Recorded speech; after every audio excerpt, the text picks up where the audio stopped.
അല്ല, ഞാൻ ആലോചിക്കുന്നത് ഫ്യുവൽ കാറുകൾ സക്സസ് ആവുന്നതിന് മുമ്പേ തന്നെ ഇലക്ട്രിക് കാറുകൾ സക്സസ് ആയിരുന്നെങ്കിൽ എന്തായിരുന്നു അതിന് അവസ്ഥ? തനിക്ക് അസാമാന്യമായ വിവരക്കേടുണ്ടെങ്കിൽ അല്ലെങ്കിൽ പോട്ടെ, ഈ ദിനോസറുകൾ ഉൽക്ക വീണ് തട്ടിപ്പോവാതിരുന്നായിരുന്നെങ്കിലോ? ഒരു പക്ഷെ നമുക്ക് നീ പറഞ്ഞ അമ്പലങ്ങളിലും പള്ളികളിലൊക്കെ ഈ ആനയ്ക്ക് പകരം ദിനോസറുകൾ വന്നേനെ. അതും പോട്ടെ എന്ന് വെക്കാം. പക്ഷെ വാഹനങ്ങളുടെ കാര്യത്തിൽ എല്ലാ വാഹനങ്ങളും ഇലക്ട്രിക് ആയിട്ട് ഓടേണ്ടി വന്നേനെ അല്ലേ? അപ്പോൾ അങ്ങനെ വന്നായിരുന്നെങ്കിൽ വാഹനത്തിന് എഞ്ചിന് പ്രശ്നമില്ല, പുകമലിനീകരണമില്ല, ഈ പറഞ്ഞ വൈബ്രേഷൻ ഇല്ല, ഒരു തേങ്ങയില്ല.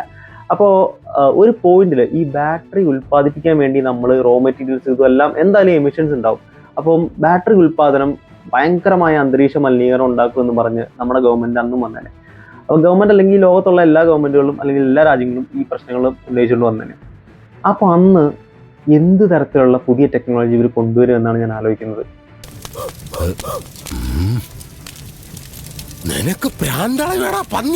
ഈ പച്ചവെള്ളത്തിൽ നിന്ന് ഓടുന്ന വണ്ടി കൊണ്ടുവരുമായിരിക്കും. ആലോചിച്ചിട്ട് എത്തും പിടിയും കിട്ടുന്നില്ല. അറിയാവുന്നവരൊന്ന് കമന്റ് ചെയ്തേരാ കേട്ടോ. എന്നാൽ എന്താവും?